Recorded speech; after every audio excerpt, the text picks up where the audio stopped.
Hello students, आज हम बात करेंगे numericals based on the principle of flotation. सबसे पहले ये कि प्रिंसिपल ऑफ फ्लोटेशन होता क्या है। जब हम किसी ऑब्जेक्ट को किसी लिक्विड में अगर इमर्ज करते हैं तो वो ऑब्जेक्ट उस लिक्विड में फ्लोट करने लगेगा यदि उस ऑब्जेक्ट का वेट और उसके द्वारा जो emerge part of displaced part of liquid है उन दोनों का वेट अगर आपस में इक्वल हो जाए। ठीक है, तो उसी कॉन्सेप्ट पे एक फॉर्मूला लिखा हुआ है, volume of the immersed part of the solid represented by V immersed upon total volume capital V is equals to density of solid rho S, okay, upon density of liquid rho L।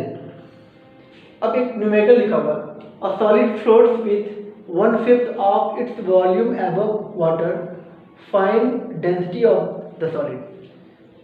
इस object का के बारे में ये information दिया हुआ है कि इसका 1/5 पार्ट, अगर हम बात करें ये एक ऑब्जेक्ट है जिसका वॉल्यूम क्या है, टोटल वॉल्यूम क्या है, V है, ओके, टोटल वॉल्यूम क्या है इस ऑब्जेक्ट का, V है। अगर इसका 1/5 पोर्शन अगर वो वाटर के एबव दिया हुआ ना, वाटर के बाहर है, तो सबसे पहले फाइंड करना होगा कि इमर्ज पार्ट ऑफ ऑब्जेक्ट वो कितना है। तो टोटल में से क्या होगा, अगर ये 1/5 है तो इसको माइनस कर देंगे। इस केस में क्या होगा, total volume minus outside portion, okay, and outside portion is 1/5 V। ये क्या है, आउटसाइड है, तो जब हम टोटल में से माइनस कर देंगे तो वो इमर्ज पार्ट आ जाएगा। ठीक है, कि वाटर के अंदर कितना, लिक्विड के अंदर कितना है, is equals to density of solid not given, वो आपको फाइंड करना है, अपॉन डेंसिटी ऑफ लिक्विड। अब बात ये है कि डेंसिटी ऑफ लिक्विड हम यहाँ वाटर है तो हम 1000 भी ले सकते हैं kg per metre cube in SI system and 1 gram per cubic centimetre in CGS system. तो हम कोशिश करेंगे कि ऐसा कुछ तो दिया नहीं इन्फॉर्मेशन मास वॉल्यूम के बारे में, तो क्यों ना हम इसको 1 ग्राम पर cc ले लेते हैं CGS में। ठीक है, इससे कैलकुलेशन आसान हो जाएगा।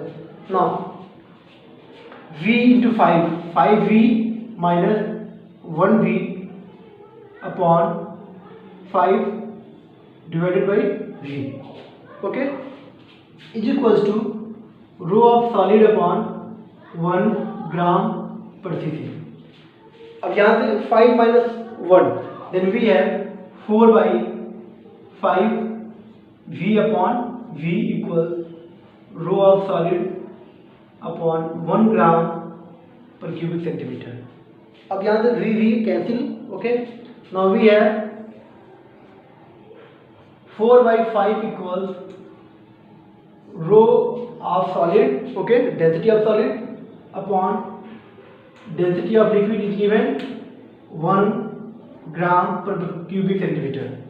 अब यहाँ से हम क्रॉस मल्टीप्लिकेशन के थ्रू वैल्यू फाइंड कर सकते हैं। Density of solid equals, okay, we have 5 density of solid equals 4 into 1 gram per cubic centimeter and density of solid is 4/5 gram per cubic centimeter, and we can write density of solid equals 0.8 gram per cubic centimeter, okay। अगर हम इसी numericals में यहाँ पे value 1000 kg per metre cube अगर लेकर solve करें तो लास्ट में हमको वही 1 की जगह पे 1000 यूज करना होगा, तो ये इजीली क्या हो जाएगा 800 kg पर मीटर क्यूब हो जाएगा, ओके। तो इसका मतलब ये है कि इस न्यूमेरिकल में हमको आउटसाइड पोर्शन दिया हुआ है, टोटल वैल्यू V लेना होगा। तो अगर आउटसाइड पता है तो इन साइड के लिए कैसे मालूम चलेगा, वो टोटल में से हम आउटसाइड वाले पोर्शन को माइनस कर देंगे तो हमको 4/5 मिल जाएगा। तो इस तरीके से हम न्यूमेरिकल को सॉल्व कर सकते हैं। ठीक है, नेक्स्ट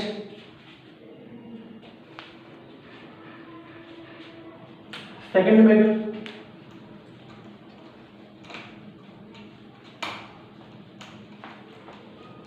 सेकंड न्यूमेरिकल भी इसी कॉन्सेप्ट पे बेस्ड है, देखते हैं।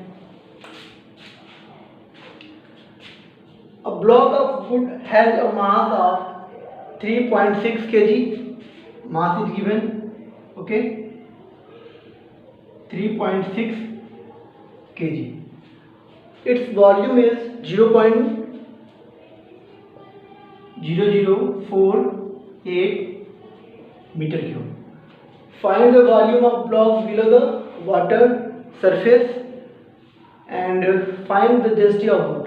सबसे पहले हम डेंसिटी को फाइंड कर सकते हैं because we have information about mass and volume of block. Okay, so density will be density of block will be rho equals m by v. Density equals mass per volume. Okay, so we can write mass 3.6 kg upon volume 0.0048 meter cube. Okay, and after solving we have density of block. इसको solve कीजिए, कितना आएगा?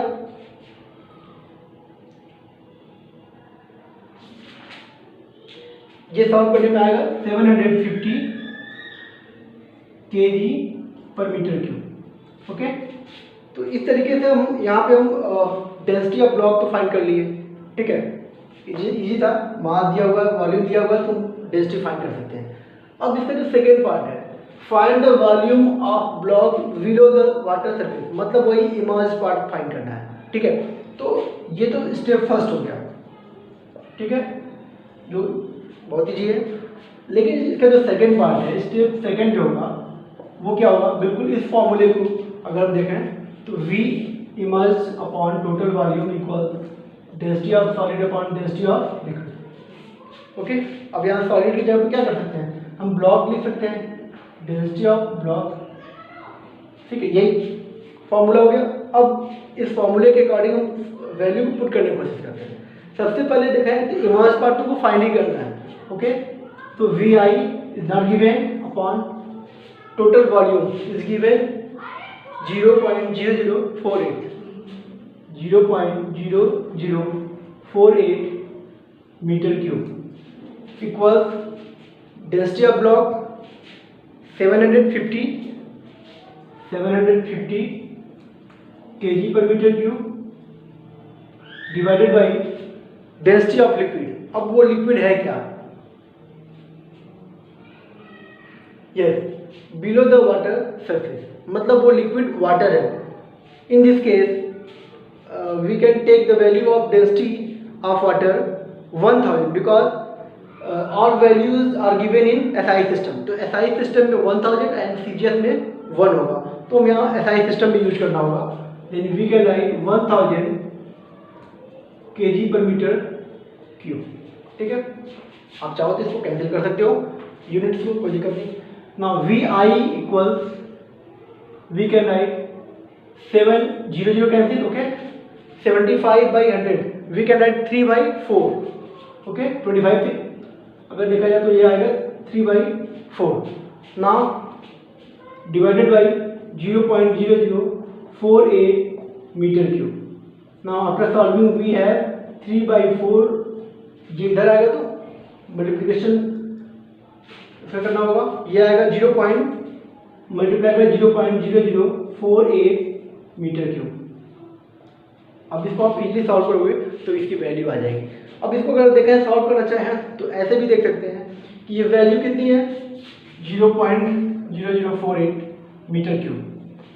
इसका कितना चाहिए हमको? 3/4, यानी आपको 3/4 पोर्शन इसका चाहिए. तो सबसे पहले तो 4 पोर्शन का है तो 0.0012 और ये.